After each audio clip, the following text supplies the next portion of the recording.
আলহামদুলিল্লাহি রাব্বিল আলামিন ওয়াসসালাতু ওয়াসসালামু আলা রাসূলিহিল কারীম ওয়া আলা আলিহি ওয়া সাহবিহি ওয়া আহলি বাইতি আজমাইন।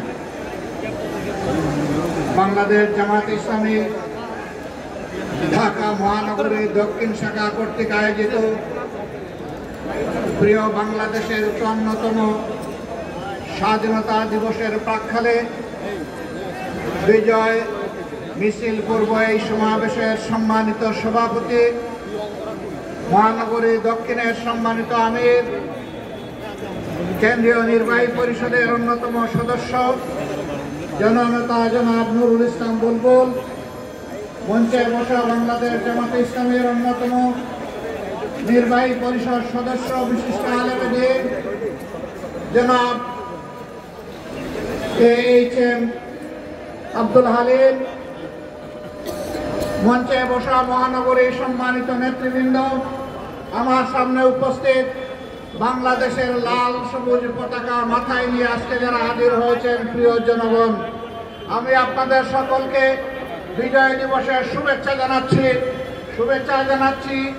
ওই সমস্ত ভাই বোনদেরকে যারা শুধু দেশে নয় বিদেশে থেকে আমাদের হারিয়ে যাওয়া, ছিনতাই হয়ে যাওয়া এই বিজয়কে ফিরিয়ে এনে জনগণের কাছে উপহার দেওয়ার জন্য সমান তালে ৫৪টি বছর বিশেষভাবে গত ১৫.৫ বছর লড়াই করেছেন। আমি সমস্ত যোদ্ধাদেরকে আজকে বিজয় দিবসের শুভেচ্ছা জানাচ্ছি, গভীর কৃতজ্ঞতা জ্ঞাপন করছি। যারা ৭১ সালের রণাঙ্গনে বুক চিতিয়ে যুদ্ধ করেছিলেন, জীবন দিয়েছেন, বঙ্গত্ব বরণ করেছেন, লড়াই করে সেদিন বিজয় উপহার দেওয়ার জন্য যারা ঘর থেকে বের হয়ে এক এক করে ৯.৫ মাস যারা রণাঙ্গনে ছিলেন, আমি তাদের সকলের প্রতি গভীর কৃতজ্ঞতা জানাচ্ছি। আমরা জাতি হিসাবে কৃতজ্ঞ জাতি, কিন্তু একটা দল, বিশেষ করে একটা গোষ্ঠীও না, একটা পরিবার জাতিকে কৃতজ্ঞতা ভুলিয়ে দিয়েছিল। স্বাধীনতার সমস্ত অবদান ক্রেডিট হাইজ্যাক করে একটি পরিবারের সম্পত্তিতে পরিণত করা হয়েছিল। বাংলাদেশকে তারা তাদের জমিদারি মনে করে নিয়েছিল, জনগণকে তারা তাদের প্রজা এবং ভাড়াটিয়া বানিয়েছিল, আমাদের সন্তানদের মুখের গ্রাস কেড়ে নিয়েছিল, নেতাকে পায়ের তলে দলন করে ক্যাডার ভিত্তিক বাংলাদেশে গঠন করার চেষ্টা করেছিল।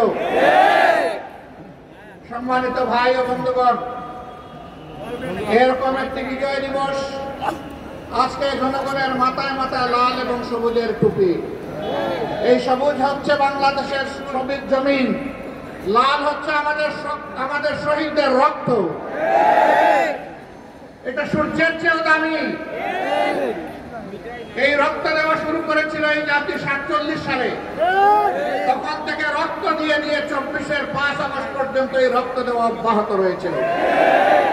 দুঃখের বিষয়, ৪৭-এর পরেও জাতির স্বাধীনতার সুফল ভোগ করতে পারেনি। আবার ৭১-এর পরেও জাতির স্বাধীনতা হাইজ্যাক হয়ে গিয়েছিল। আজ পর্যন্ত কোনো জবাব নাই এই জাতির সামনে, কেন সেদিন মুক্তিযুদ্ধের সর্বাধিনায়ক পাকিস্তানি আর্মির আত্মসমর্পণ অনুষ্ঠানে থাকতে পারলেন না, কেন তাকে পদে পদে অপমানিত করা হয়েছে, কেন তার স্বীকৃতি নেই, কেন যিনি স্বাধীনতার ঘোষণা দিয়েছিলেন জিয়াউর রহমান সাহেব তার স্বীকৃতি নেই। তারা সকলের অবদানকে ম্লান করে, আমি আগেই বলেছি, একটা পরিবারের সম্পদে পরিণত করেছিল বাংলাদেশের স্বাধীনতাকে। মুক্তিযুদ্ধের চেতনার নামে তারা জাতিকে শোষণ করেছে, ধোঁকা দিয়েছে, জাতির উপর জুলুম করেছে, জাতির অধিকার কেড়ে নিয়েছে, দাসে পরিণত করেছে। বিশেষভাবে অভিনন্দন জানাই। যে লড়াই শুরু হয়েছিল ৭২ সাল থেকে সত্যিকারের স্বাধীনতার সুফল ভোগ করার জন্য, জনগণের হাতে স্বাধীনতার সুফল তুলে দেওয়ার জন্য, সেই লড়াইয়ের একটা পর্ব সমাপ্ত হয়েছে ২৪-এর ৫ই আগস্ট। এই ২৪-এর লড়াইয়েও জনগণকে নিজ দেশের স্বৈর শাসকের হাতে জীবন দিতে হয়েছে। তারা জনগণের জীবনকে পাত্তাই দেয়নি। গুলি করেছে মাটি থেকে, গুলি করেছে আকাশ থেকে, গুলি করে জনগণের বুক ঝাঁঝরা করে দিয়েছে। এই লড়াইয়ের প্রতীক হচ্ছে শহীদ আবু সাঈদ। হাতের মধ্যে কোনো আগ্নেয়াস্ত্র ছিল না, বোমা ছিল না, ককটেল ছিল না, খালি হাতে আরেক হাতের আমারের একটা স্টিক নিয়ে এসে দাঁড়িয়েছিল। সে বলেছিল, বুকের ভিতরে তুমুল ঝড়, বুক পেতেছি, গুলি কর। সেই জ্বরটা কি ছিল? সেই জ্বর কি একা তার ছিল? নিশ্চয়ই না। বাংলাদেশের অধিকার কেড়ে নিয়ে, জনগণের অধিকার কেড়ে নিয়ে জনগণকে যে দাসে পরিণত করা হয়েছিল, সেই ঝড় তার বুকের মধ্যে ছিল। এত রক্ত, এত ত্যাগ, এরপরে আমরা যেটাকে বলা হচ্ছে দ্বিতীয় স্বাধীনতা, এই স্বাধীনতার প্রতি সম্মান দেখানো এখন আমাদের নাগরিক এবং জাতীয় দায়িত্ব। জীবন দিয়ে যারা বিদায় নিয়েছে তারাও আমাদের জাতীয় বীর। এই লড়াইয়ের ময়দানে দেশে বিদেশে যারা শহীদ হয়েছে তারাও আমাদের জাতীয় বীর। আমরা জাতীয় বীর দেখে আমাদের উচ্চ শিখরে রেখে তাদেরকে আমরা সম্মান জানাতে চাই। জাতীয় বীরদের এই অবদান কোনো ব্যক্তি, কোনো পরিবার, কোনো গোষ্ঠী, কোনো দলের লোলক দৃষ্টির সামনে এটা যেন হারিয়ে না যায়। বাংলাদেশের জনগণকে পাহারা দিতে হবে। আপনারা পাহারা দিতে পারবেন? 365 দিন, বছরের পর বছর, যুগের পর যুগ, শতাব্দীর পর শতাব্দী, এর জন্য আমাদেরকে তৈরি হতে হবে ইনশাআল্লাহ। আজকের এই র্যালি থেকে আমরা জানিয়ে দিতে চাই, বারবার বুকে রক্ত দিয়ে যে জাতির স্বাধীনতা আনতে পারে, সেই জাতির সন্তানেরা আর এই স্বাধীনতা কাউকে আর চিন্তাই করতে দেবে না ইনশাআল্লাহ। আমরা সবাইকে ধৈর্যের সাথে বাংলাদেশ গঠনে অবদান রাখার জন্য অনুরোধ জানাবো। কাউকে যেন কোনো অস্থিরতা পেয়ে না বসে। আমরা পরিষ্কার বলে দিয়েছি, 15.5 বছরে কিছু আবর্জনা, কিছু জঞ্জাল তৈরি হয়েছে। সেই জঞ্জাল পরিষ্কার করতে হবে। নির্বাচনের সুষ্ঠু পরিবেশ নিশ্চিত করতে হবে। জনগণের ভোটার তালিকা শুদ্ধ এবং সুষ্ঠু করতে হবে। দেশের জনগণের করতে হবে। বিদেশে আমাদের প্রবাসীরা যারা আছে তাদেরও এই তালিকায় অন্তর্ভুক্ত করে আগামী নির্বাচন হবে ইনশাআল্লাহ। আমরা একজন নাগরিক ভোটার তালিকা তাকে বাদ পড়ুক, আমরা এটা চাই না। এর জন্য যা করা দরকার সরকারকে তাই করতে হবে। যে উদ্যোগ নেওয়া প্রয়োজন নির্বাচন কমিশনকে সেই উদ্যোগ নিতে হবে। এই উদ্যোগে আমরা কোনো ব্যতিক্রম, কোনো শিথিলতা আমরা বরদাস্ত করবো না। ঘরে ঘরে জনগণে গিয়ে এই তালিকাকে নিশ্চিত করতে হবে। যারা চুরি করে ভুয়া ভোটার হয়েছে, একাধিক জায়গায় ভোটার হয়েছে, তাদেরকে এখান থেকে পাক সাফ করে ফেলতে হবে। যারা জুতা দিয়ে একাধিক জায়গায় ভোটার হয়েছে, ওরা আদৌ ভোটারের যোগ্য কিনা সেই সিদ্ধান্ত নিতে হবে। সম্মানিত দেশবাসী, আজকে কথা বলার দিন নয়, আজকে আল্লাহ তাআলা শুকরিয়া আদায় করার দিন। এই পল্টনেই আজ থেকে কয়েক বছর আগে, 2 দশকের অধিক সময় আগে, আল্লাহ কিছু বান্দাকে বড় নির্মমভাবে হত্যা করা হয়েছিল। এইরকম সময়ে, আজকে যেরকম সময়ে কথা বলছি, এইরকম সময়ে স্পষ্ট দিবালুকে 28 অক্টোবর 2006 সাল, নিশ্চয়ই জাতির স্মৃতি থেকে এটা হারিয়ে যায়নি। সেই দিন বাংলাদেশ পথ হারিয়েছিল। আবার এই বাংলাদেশের পথ খুঁজে পেতে আরো অনেক রক্ত দিতে হয়েছে। কি অপরাধ ছিল আমাদের সেই বন্ধুদের, ভাইদের? তাদের কোনো অপরাধের কথা আজ পর্যন্ত কেউ বলতে পারলো না। নিরপরাধ এই মানুষগুলোকে পিটিয়ে শুধু হত্যাই করা হলো না, তাদের নিতর দহর উপর উঠে তারা লাফালাফি, নাচানাচি করেছিল। এরা কি মানুষ না পশু? এরা পশু নয়। আল্লাহ তাআলার ভাষায় এরা পশুর চাইতে নিকৃষ্ট। কালানাম বালহুম আদাল্লু। আল্লাহ প্রথমে বলছেন বিবেক দিয়েছি, বিবেক অনুযায়ী কাজ করে নাই। আল্লাহ বলছেন এরা পশু। আবার আল্লাহ বলতেছেন আমি পশুকে বিবেক দেই নাই, এদেরকে বিবেক দিয়েছিলাম, এরা পশুর মতো কাজ করেছে, অতএব এরা পশু নয়, তার চাইতেও নিকৃষ্ট।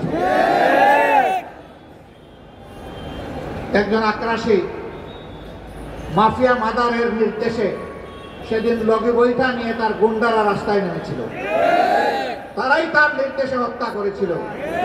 এই মুসলিম পরিবারগুলো সেদিন বিচার চেয়েছিল, আদালতে বিচার দায়েরও হয়েছিল, কিন্তু ক্ষমতার গরমে সেই বিচার তারা খেয়ে ফেলেছে। আমরা কথা দিচ্ছি এই বিচার আবার ফিরিয়ে আনা হবে, বাংলার জমিনে আবার তাদের বিচার হবে ইনশাআল্লাহ। পরবর্তী পর্যায়ে শাহবাগীদের দাবিতে যাদেরকে হত্যা করা হয়েছে, খুন করা হয়েছে, তাদেরও বিচার আবার ফিরিয়ে আনা হবে ইনশাআল্লাহ। আর যে সমস্ত শাহবাগীরা সেদিন বাংলাদেশকে চ্যালেঞ্জ করে পাল্টা সরকার গঠন করেছিল, জনগণ তাদেরও বিচার চায়। এক দেশে দুই সরকার, এক সরকার বসে আছে পার্লামেন্টে, আরেক সরকার বসে আছে শাহবাগে। পার্লামেন্টের সরকারের কথায় জাতীয় পতাকা উঠে না, নামে না।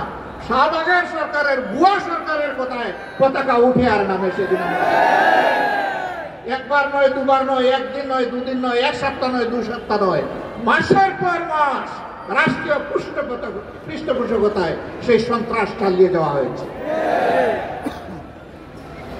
বাংলাদেশ তুমি সাক্ষী, বিশ্ব তুমি সাক্ষী। আমরা অন্যায়ের কাছে মাথা নত করিনি, আমরা অন্যায়ের কাছে মাথা নত করব না ইনশাআল্লাহ। আমরা প্রিয় দেশের স্বাধীনতা, সার্বভৌমত্ব কোনো আগ্রাসী, কোনো হেজিমনিস্টের কাছে আমরা বিক্রি করব না, করতে দেব না ইনশাআল্লাহ। যারা বিক্রি করেছিল আজকে তারা পালিয়ে গিয়ে ওখানেই আশ্রয় নিয়েছে। তারা এই দেশকে নিজের দেশ মনে করতো না, কারণ এই দেশে তাদের বাচ্চা কাচ্চা বসবাস করতো না। তাদের বাচ্চা কাচ্চাকে নীরবে অন্য দেশে পাঠিয়ে দিয়ে এই দেশকে তারা সন্ত্রাস প্রভাবিত করে, ত্রাসের মাধ্যমে এই দেশকে তারা শোষণ করেছিল। তারা মূলত প্রতিশোধ নিতে এসেছিল। আপনারা জানেন কিসের প্রতিশোধ?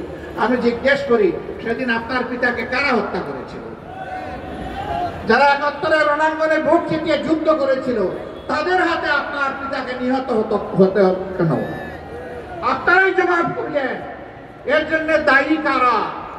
কারা সেদিন ব্যাংক লুটেরা ছিল?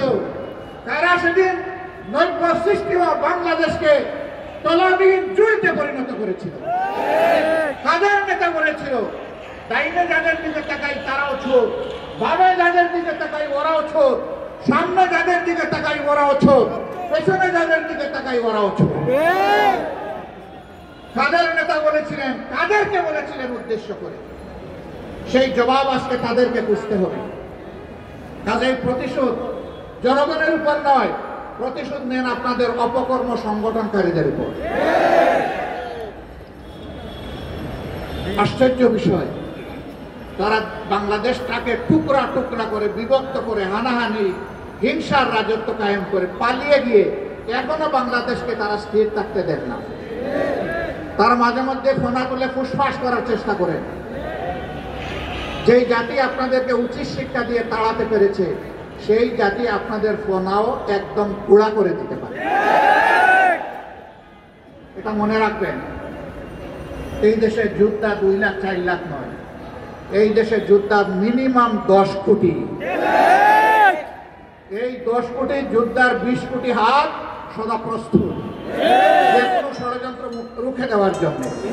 আমরা আল্লাহ তাআলার সাহায্য চাই, আমরা যেন অন্যায় এবং অসত্যের বিরুদ্ধে আপোষহীন লড়াই করতে পারি। প্রিয় দেশবাসী, আসুন আমরা আরেকবার অঙ্গীকার করি আজকের এই বিজয় দিবসে আমরা অবশ্যই দেশকে ভালোবাসব। আমরা কারো তাবেদার বানাতে এই দেশকে দেব না, এবং কেউ তাবেদারি করতে আসলে তাকে আমরা ছাড় দেব না। এই অঙ্গীকারে আজকের এই বিজয় দিবস উদযাপিত হোক। আরেকবার আপনাদেরকে শুভেচ্ছা, বিজয় দিবসের মোবারকবাদ জানিয়ে দেশে প্রবাসে নিবাসে যারা আছেন সকলের প্রতি কৃতজ্ঞতা জানিয়ে আপনাদের সুস্বাস্থ্য কামনা করে প্রিয় বাংলাদেশ আল্লাহ তাআলা কিয়ামত পর্যন্ত দীর্ঘজীবী করুন সেই দোয়া করে বিদায় নিচ্ছি। আসসালামু আলাইকুম ওয়া রাহমাতুল্লাহি ওয়া বারাকাতুহু।